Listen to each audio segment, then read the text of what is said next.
precisamente los tres oficios, ¿sí? Como hemos venido diciendo, Mesías en griego, Cristo, perdón, Mesías en hebreo, Cristo en griego, y en español es el ungido de Dios, ¿sí? Los tres tienen el mismo significado, ¿sí? Y entonces, ¿por qué Jesús es el Cristo? Jesús es su nombre y el Cristo es el oficio que Él viene a desempeñar. Y esto tiene relación con el problema fundamental del hombre. El problema fundamental del hombre es estar separado de Dios. Satanás gobierna su vida y entonces vive en pecado. Y esos tres problemas son espirituales. Y entonces Dios prometió al Mesías, ¿para qué? Para que entonces en Él se pudiera cumplir el oficio del Cristo para resolver esos tres problemas. Y entonces, ¿por qué? ¿Y qué significa que Él sea el ungido de Dios? ¿Qué significa que Él sea el Cristo? ¿Cuáles son los oficios que Él viene a desempeñar? Bueno, Él viene a desempeñar el oficio del verdadero rey, del verdadero sacerdote y del verdadero profeta. Eso significa Cristo. Ciertamente, como nos exponía ahorita el pastor Pac, le llamaban Señor, le llamaban Rabí, le llamaban Maestro, ¿sí? Pero realmente, ¿cuál es el oficio que Él viene a desempeñar? El del Cristo, Rey, Profeta y Sacerdote, para entonces resolver el problema fundamental del hombre. Vamos a ver en la lección 13 el verdadero Rey, ¿sí? Y si vemos los que han estudiado la Biblia, los que han leído la Biblia, vemos los libros del Antiguo Testamento que se dividen en el Pentateuco, se dividen en los libros poéticos, en los libros históricos, ¿sí? Y en el de los profetas. Y entonces vemos en la historia de los libros históricos nos registra la vida de los reyes, ¿sí? Y entre la vida de esos reyes, antes de que el reino de Israel se dividiera en norte y en sur, reinó Saúl, un rey que fue puesto por los hombres. Los hombres no querían que Dios realmente los guiara y gobernara su vida, y entonces le pidieron a Samuel, le pidieron un rey. Queremos un rey como todas las demás naciones, queremos un rey. Y entonces Dios les puso a Saúl como rey, y dice que Saúl era un hombre que sobresalía, que era de buena apariencia, ¿sí? Pero eso no iba a venir a solucionar el problema fundamental del pueblo de Israel. Y después también vemos cómo viene después David, ¿sí? Un rey que fue conforme al corazón de Dios, pero aún David llegó a fallar. ¿Sí? Él pecó con Betsabé y ahorita lo vamos a ver. Y también vemos la vida de Salomón, el hijo de David, que tiene con esta mujer que fue esta Betsabé. Y entonces, ¿qué pasa? Después viene la división. Se divide el norte y el sur. El norte se divide a través de 10 tribus y media. Después el sur vemos que se divide con 2 tribus, ¿sí? El reino de Israel y el reino de Judá. En el reino de Israel reinaron 19 reyes durante 209 años, y entonces estaba compuesto por 10 tribus y media. Y en aquel que originó el reino de Israel, aquel que originó esa división, esa separación, fue Jeroboam, quien hizo un becerro de oro para llamarlo Dios, y violó el pacto, levantó sacerdotes que no eran de la tribu de Leví, y entonces celebró fiestas en las fechas que no correspondían, y por varias otras cosas hizo maldad ante los ojos de Jehová. Y vemos este rey cómo hizo lo malo delante de Dios, y así sucesivamente cada rey. Después vemos que durante las 9 dinastías que conformaban el reino de Israel, ninguno pudo producir reyes que fueran buenos delante de Dios. ¿sí? Y después vemos que fue destruido por Asiria. Después vemos a Judá, el reino del sur, que fue reinado por 20 años, durante 344 años. Fue compuesto por la tribu de Judá y parte de la tribu de Benjamín, y se levantaron varios reyes como Ezequías, Josías y otros reyes que siguieron el camino de David.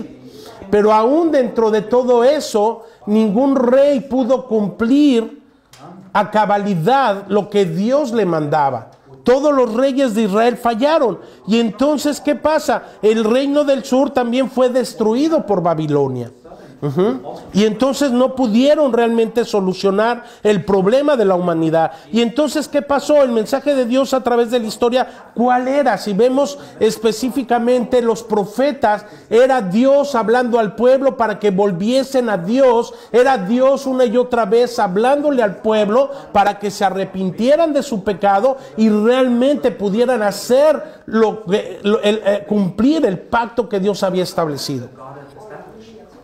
Cuando se levantaba un rey justo, entonces dice la palabra que toda la nación cobraba vida. Cuando un solo rey empezaba a hacer la voluntad de Dios, entonces el pueblo cobraba vida. Había salud, había prosperidad, vivían alegres y entonces bendecían al rey. ¿Sí? Y dentro de esos pocos reyes que pudieron medio obedecer a Dios se encuentra David, Asafat, Jehoshafat, Joás, Ezequías, Josías, etcétera. Pero ellos fueron los que empezaron realmente apenas a destruir los altares que se empezaban a levantar, a destruir esos altares que se levantaron para adorar otros dioses. La idolatría, los palos de acera. Y entonces dice la palabra de Dios, vamos a leer ahí en el punto 3, en el punto 2, vamos a ver el inciso 2.1 que está ahí adelantito, que es 2 Samuel 11:4, ¿sí? Y aquí vemos, por ejemplo, a uno de los mejores reyes que nos habla la Biblia, David, que no fue perfecto. Aún David falló.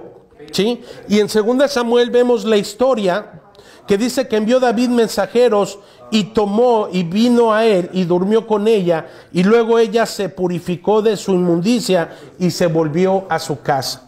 ¿Y ahí qué pasa? David dice que estaba en su alcoba, ¿verdad?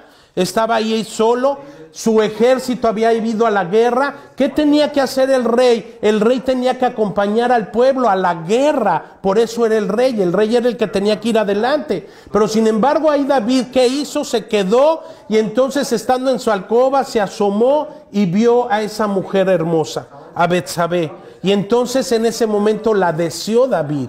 ¿Sí? Y entonces, ¿qué pasa? Dice que mandó un mensajero a ir por ella. ¿Para qué? Para que entonces pudiera dormir con ella, y luego dice que ella se fue, se purificó y ella se volvió a su casa.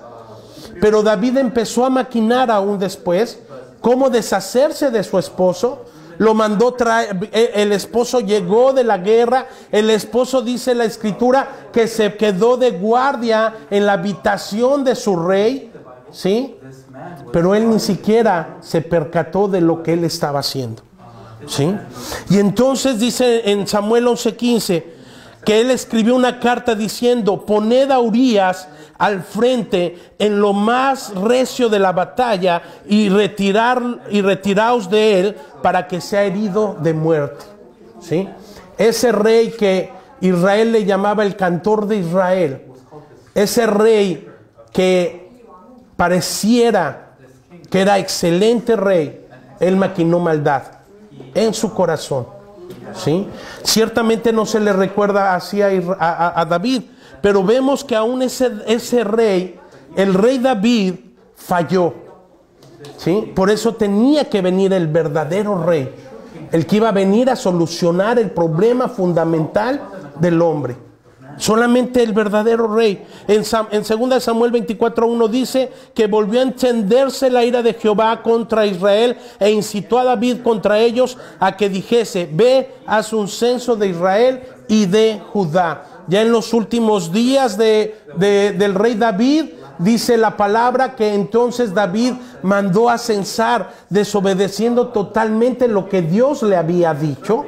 Y entonces hace un censo, levanta un censo, y después Dios manda al profeta, al hombre de Dios, y le dice, escoge de estos tres, ¿qué quieres?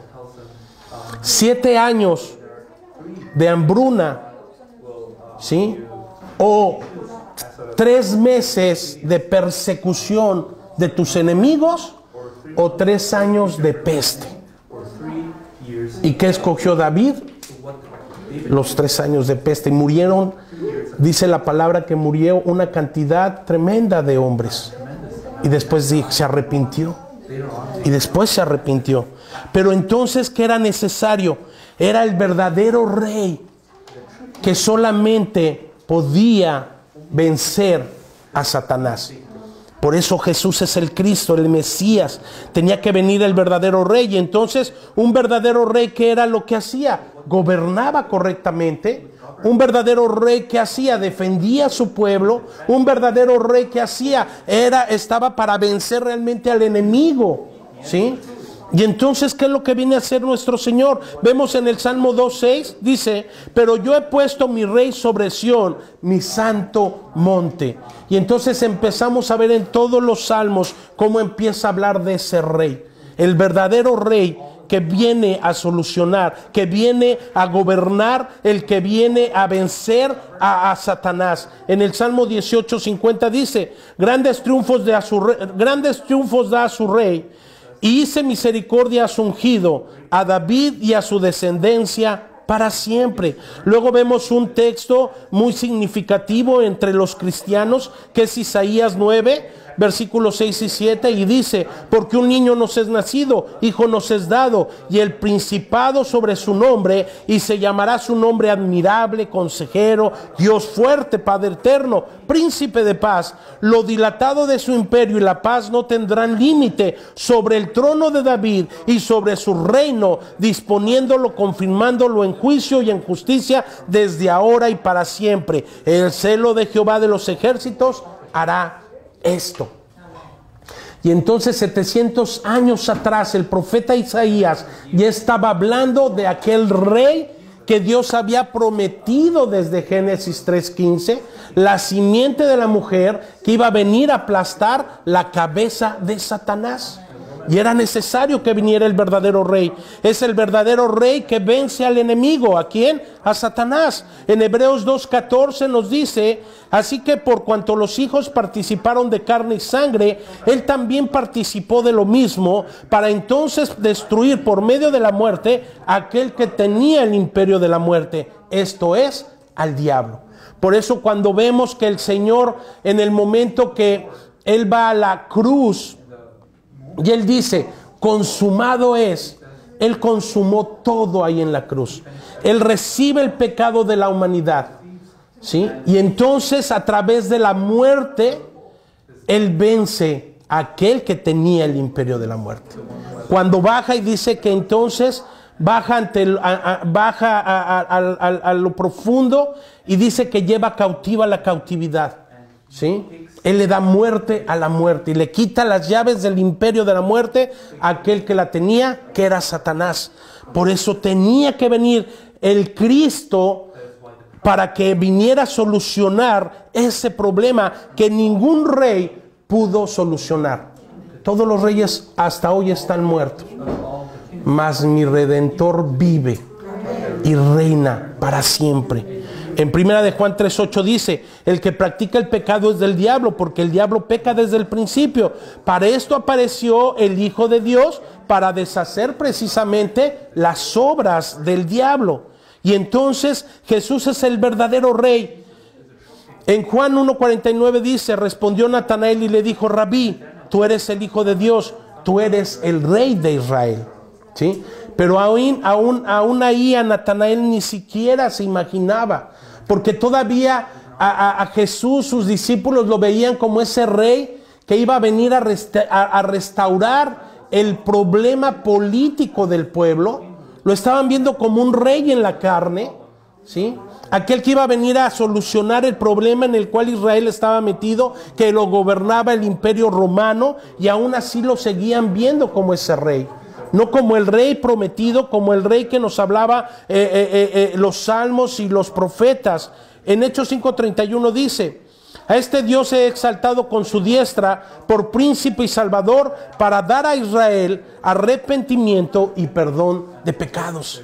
Por eso tenía que venir ese verdadero rey. En Apocalipsis 1:5 dice: y de Jesucristo el testigo fiel, el primogénito de los muertos y el soberano de los reyes de la tierra, al que nos amó y nos lavó de nuestros pecados con su sangre. Y entonces, en resumido, todo el Antiguo Testamento nos habla de esos reyes, nos habla de los sacerdotes y nos habla de los profetas. Ya vimos ahorita por qué Él es el verdadero rey que tenía que venir para vencer la obra de Satanás. Ningún otro rey lo podía hacer. En Apocalipsis 17:14 dice: y pelearán contra el Cordero, y el Cordero los vencerá, porque Él es el Señor de señores y el Rey de reyes. Los que están con Él son llamados y elegidos fieles. Pero ¿quién? ¿Los que están con quién? Con Él. Los que están con Él hasta el final de los tiempos.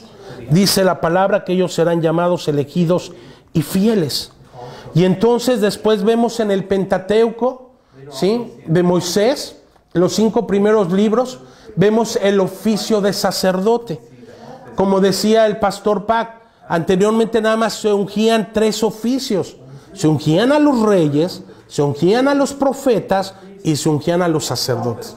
No se ungía al panadero, no se ungía al lechero, no se ungía al copero, solamente esos 3 oficios.